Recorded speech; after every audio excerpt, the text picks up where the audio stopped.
Halo semua, kami dari kelompok 9. Di sini kami akan mempresentasikan dari hasil diskusi kelompok kami mengenai cultivation theory as critical theory atau teori kultivasi sebagai teori kritis. Pertama, saya akan membahas tentang mengembangkan teori kultivasi. Gepner pertama kali menggunakan istilah kultivasi pada tahun 1969. Namun teori kultivasi sebagai teori yang terpisah dan kuat tidak muncul selama beberapa tahun. Metode yang Gepner dan lainnya gunakan untuk menyelidiki pertanyaan-pertanyaan tentang kultivasi media massa disebut analisis kultivasi. Dan terkadang orang menggunakan istilah analisis kultivasi dan teori kultivasi secara bergantian. Selama tahun 1960-an, minat terhadap efek media, khususnya efek media televisi, sangatlah tinggi. Hal ini membuat pemerintah federal prihatin dengan pengaruh media terhadap masyarakat, terutama kemungkinan kontribusi media terhadap meningkatnya tingkat kekerasan di kalangan kaum muda. Pada tahun 1967, Presiden Lyndon Johnson memerintahkan pembentukan Komisi Nasional tentang Penyebab dan Pencegahan Kekerasan. Itu diikuti pada tahun 1972 oleh Komite Penasehat Ilmiah Jenderal Bedah di Televisi dan Perilaku Sosial. Kedua kelompok memeriksa media, terutama media televisi, dan dampaknya terutama dampak agresi dan kekerasan. Gepner, seorang ilmuwan sosial disegani, terlibat dalam kedua upaya tersebut. Tugas Gepner adalah menghasilkan indeks kekerasan tahunan, analisis konten tahunan dari minggu sampel konten waktu tayang televisi jaringan yang akan menunjukkan seberapa banyak kekerasan yang sebenarnya ada di televisi. Nilainya bagi mereka yang tertarik pada masalah kekerasan media sudah jelas. Jika hubungan antara tarif televisi dan agresi penonton berikutnya harus dibuat. Kehadiran kekerasan di televisi perlu diperagakan. Selain itu, pengamat akan dapat menghubungkan kenaikan tahunan dalam jumlah konten televisi kekerasan dengan peningkatan tahunan dalam jumlah kejahatan kekerasan dunia nyata. Tapi indeks itu langsung ditentang oleh industri media dan peneliti efek terbatas. Selanjutnya saya akan membahas tentang asumsi-asumsi dasar dari teori kultivasi.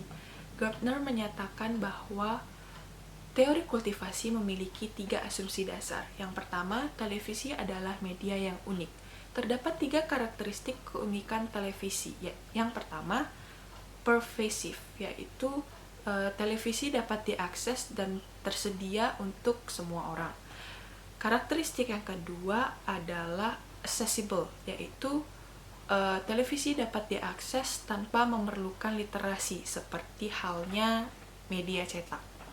Karakteristik yang ketiga adalah koheren, yaitu televisi mempresentasikan pesan dengan dasar yang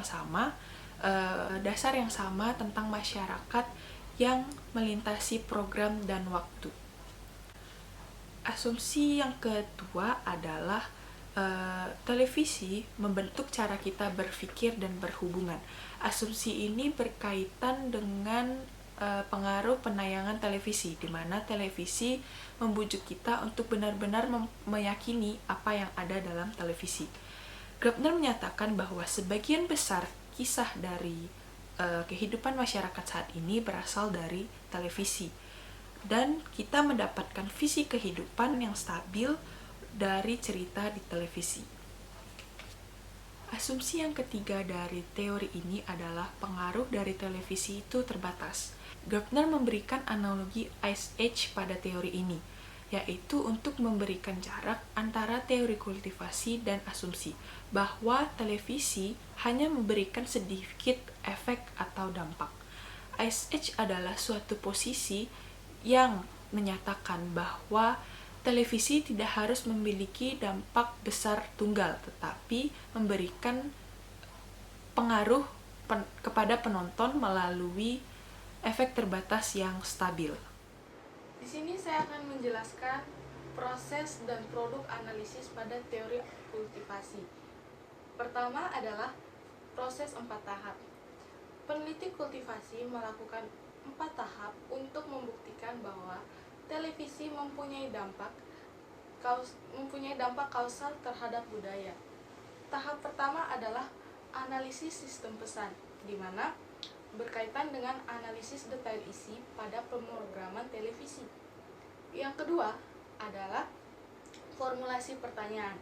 Pertanyaan yang dapat diberikan di sini bisa berupa mungkinkah Anda melakukan kekerasan dalam 1 minggu? Jika diskalakan dari 1 sampai 10, berapa skalanya?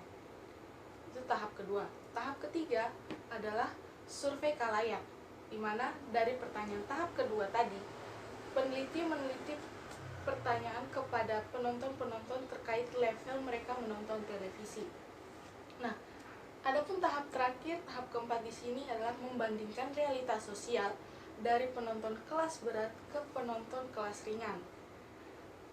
Pengukuran perbandingan di sini digunakan menggunakan diferensial kultivasi atau presentase perbedaan respon penonton antar penonton televisi kelas berat dan penonton televisi kelas ringan. Adapun penonton televisi kelas berat di sini adalah mereka yang mempunyai intensitas menonton televisi lebih tinggi, sedangkan penonton dengan kelas ringan adalah mereka orang yang menonton televisi dengan intensitas yang lebih rendah. Proses yang kedua adalah mengarusutamakan resonansi. Di sini kita melihat bagaimana televisi turut andil dalam membentuk konsepsi masyarakat mengenai realitas sosial. Yang pertama adalah mainstreaming atau pengarusutamaan. Kemampuan penonton kelas berat terhadap penyeragaman berbagai macam pandangan dalam masyarakat dengan menampilkan apa yang ada di dalam televisi meskipun apa yang menjadi kenyataannya berbeda dengan yang terjadi di televisi. Yang kedua adalah resonansi. Ketika persepsi penonton terhadap sesuatu yang mereka lihat di televisi adalah hal yang sama dan sesuai dengan realita di kehidupan mereka.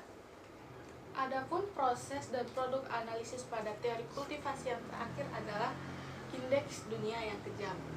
Berdasarkan hasil analisis yang dilakukan oleh Gertner, terdapat 3 poin pokok dalam indeks dunia yang kejam. Pertama, sebagian besar orang akan waspada untuk kepentingan dirinya sendiri. Yang kedua, kita tidak perlu berhati-hati dalam berurusan dengan orang lain.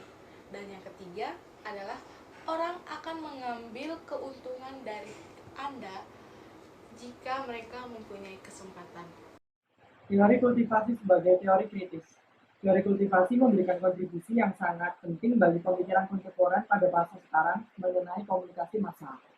Pada dasarnya, teori kultivasi menyatakan bahwa salah satu efek kumulatif media massa yang memandang hubungan antara terpaan media massa yakni televisi terhadap sikap khalayak umum. Gerben dan rekan-rekannya menulis tentang teori kultivasi mengenai pandangan ke depan mereka untuk mengumpulkan data secara sistematis, jangka panjang, untuk keluar dan menjauhi model eksperimental yang tertutup, supaya menghindarkan peneliti lain dari kesalahan yang fatal. Setelah kemunculan hipotesis kultivasi dan pengujian awalnya, keluarlah berbagai kritik yang diajukan oleh para ahli sosial. Namun kritik itu diberikan dalam perspektif humanis. Dan Gerben dan rekan-rekannya mempertahankan teori ini untuk melawan kritik-kritik dari para ahli sosial tadi. Untuk melawan kritik-kritik yang sudah dilontarkan dengan berpendapat bahwa setiap individu akan pasti memiliki perbedaan mengenai teori yang ada dalam menanggapi teori kultivasi ini.